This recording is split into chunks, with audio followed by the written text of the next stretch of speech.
За сайн байцгаана уу. Та бүхэнд энэ өдрийн мэнд хүргэе. За тэгэхээр машин хэмжээнд авсан ёсоор уламж танах ухааны эдийн ондааны соёл гэж том соёл бий. Харамсалтай нь бид нар энэ соёлоо мартчихад байгаа.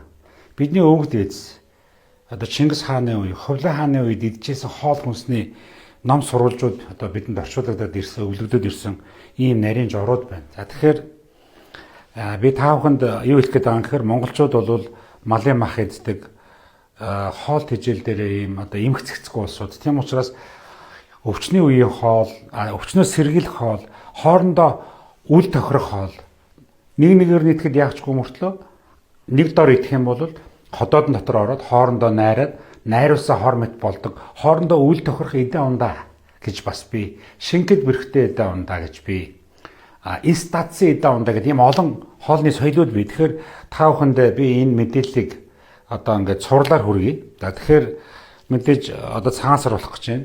Тэгэхээр одоо та бүхэн цагаан сараар бууз идэн те бүгдээрээ айл хийсэн бэлгээ аавна. За тэгэхээр хоол хүнсэн дээр ямар хуу байх вэ гэдэг талаар та бүхэнд товчхон мэдээлэл өгье. Аль болох хэрэгжүүлэхийг хичээгээрэй. За тэгэхээр одоо бүгдээрээ хамтдаа нэгэн одоо туршилтыг хий. Хүмүүс энийг ерөөсөө мэддэг. За тэгэхээр нэг өдөр нэг айлд ороод дайлуулахад яг юу идэж уудаг юм бэ те? Тэр зүйлсүүд маань одоо энгийнүүдээр харуул яаж харагдах вэ гэдэг талаар бүгдээрээ нэгэн туршилтыг хий. За мэдээж айлд ороход тийм ээ.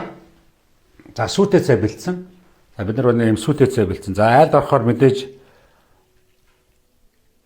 сүйтэй цай авна. За бид нар айлд ороод нэг яг сүйтэй цай авлаа. За тавхтай идэ идэн. За тавхтай идэ идэн. Эндээс нэг ааруул хийчихье. За ааруул хийчлээ. За ингээд ааруул хийсний дараа бүгдээрээ ууц өвчөө хөрөндөө. За тэгэхээр бид нар энэ бэлдсэн байгаа өвчүүний мах. За өвчүүний махыг хийлээ. За бид нар айлд ороод иддэг шүү дээ. Мах иддэг те. За энийг мах хийж. За ингээд одоо бидний ходоод нь сүйтэй цай, ааруул, хоньны сүүл одоо орлоо гэсэн үг.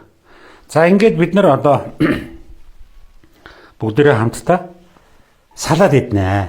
За нөгөө айлд орсон хүн чинь салаад идэн те. За тэгэхээр бэлдсэн за нийслэл салаад та бүхэн харж байгаа бох нийслэл салаад идлээ. Сүйтэй цайны араас. За ингээд нэг тал тавг нийслэл салаад идлээ. За ингээд сайн хараарай та бүхэн маань. Ингээд ходоодн дотор маань энэ зүйлсүүд маань ороод ингээд холигдно гэсэн үг. За ингээд нийслэл салаад идлээ. За нийслэл салаадны араас бүгдээрээ бууз идэнэ. За тэгэхээр бууз бэлдсэн. Бид нэр буузаа сэвх ёстой тий. За сэвнэ. За айлд ороод ингээд бууз гарахаар мэдээ сэвэн шүү дээ. За сайн сэвх ёстой. За энэ сэвхэд одоо бууз түүхэрдгүү гэж ярьдаг.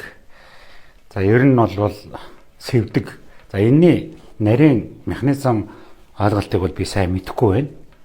За ингээд сэвэд. За сэвсэн буузнасаа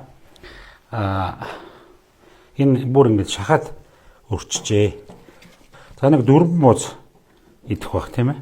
Дөрвөн бууз идэх бах. За буузаа ингээд бэлтчихье. Ингээд нэг хуваачи. За идлээ.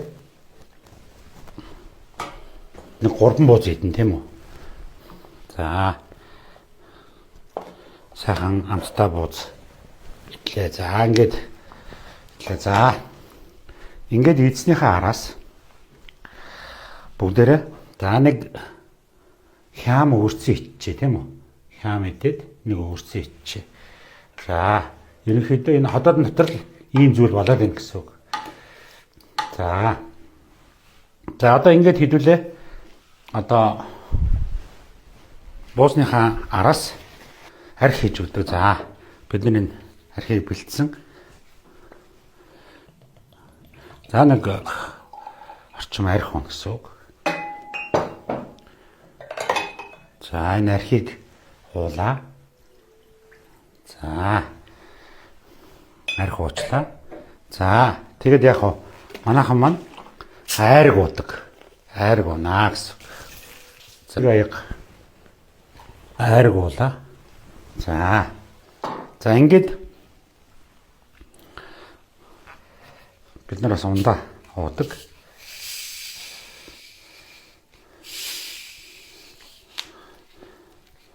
За айлууд маань их хвчлэн юм одоо газтай ундаанууд зочдоо дайлдаг. За нэг аяг кола.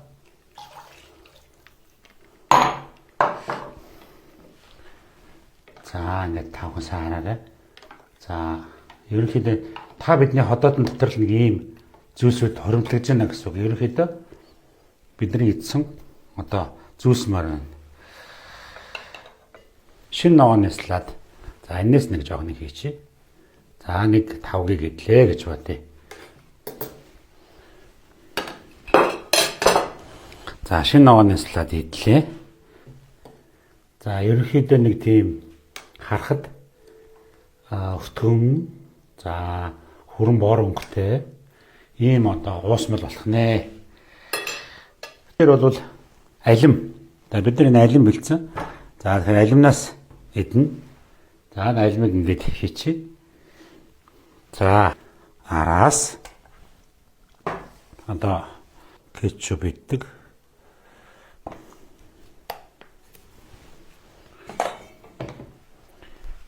За кетчуптай бууз. За харахад жоох эвгүй байж магадгүй. Зүгээр энэ бол зүгээр туршилт. Гэхдээ бидний өдөр болгон иддэг одоо нэг айлд ороод зүгээр жирийн иддэг хоол хүнсийг та бүхэнд харуулахыг зорж байгаа. За ерөнхийдөө ингэж болчлоо. За бид нар нэг айлд ороод ерөнхийдөө нэг иймэрхүү зүйл иднэ гэсэн үг. Бидний ходоодон дотор шинэ ногооны салаад, мах, гурил, жимс, кола, ундаа, айраг, арх. За тэгэхээр нэг айлд ороод ийм хоол идэнэ. За мэдээж ходоодны хүчил гэж байгаа. Ходоодонд орохоор холоор буюу ходоодны хүчил. За мөн ходоодны шүүс гэж нэрлэдэг. Ходоодны сок гэж нэрлэдэг. За мөн гастрин, бомбизин гэдэг маш олон төрлийн одоо хоол боловсруулах шүүрлүүд ялгарна ходоодонд.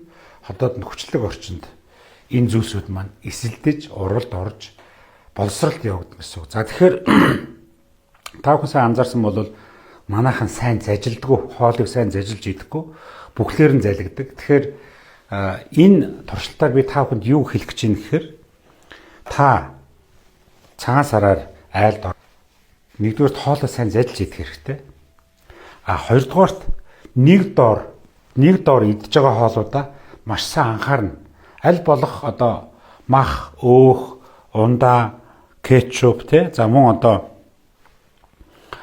ногооны салаад, арх, за одоо чихэр, айраг, за сүү, тарг. За энэ дээр мэдээж бас цагаалга гэж нэрлэдэг.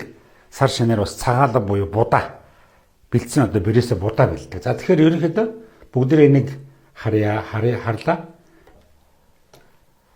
Үүсдэг. За бидний ходоод бол та өнөөдөр 50 настай бол 50 жил цагаан сар болгоноор ийм хоол идсэн гэсэн үг. Тэгэхээр 50 жил таны ходоод ийм хоолыг шингээж таныг хорлого энерги тэжээлэр хангаж яадаг гэсэн үг. За тийм учраас нэг дор хоолоо идэхдээ хоорондоо хор болох хоол. Ялангуяа сүүтэй цайг одоо нийслэл салаад буюу майонез холсон ийм өндөгтэй найрлагатай хоолтой бол аль болох бити холиорой. За мөн халуун буусны араас хүүтэн ундаа уух нь бол зохисгүй. Халуун буусны араас хүүтэн айраг уух нь зохисгүй. За энэ бүгдийг бол та бүхэн сайн анхаараарай. Хоолоо сайн зэлж идээрэй. За ингээд бяцхан туршилт маань бол энд хүрээд өндөрлөж байна.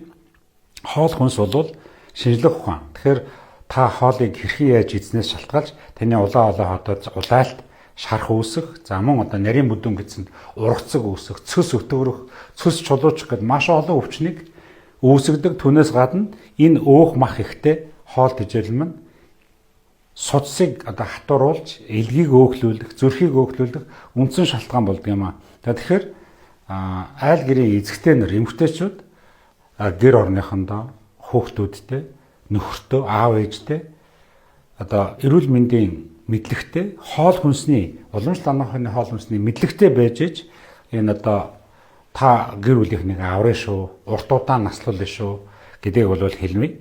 За ингээд дуслаа. Сар шиндээ сайхан шинэлээрээ баяртай.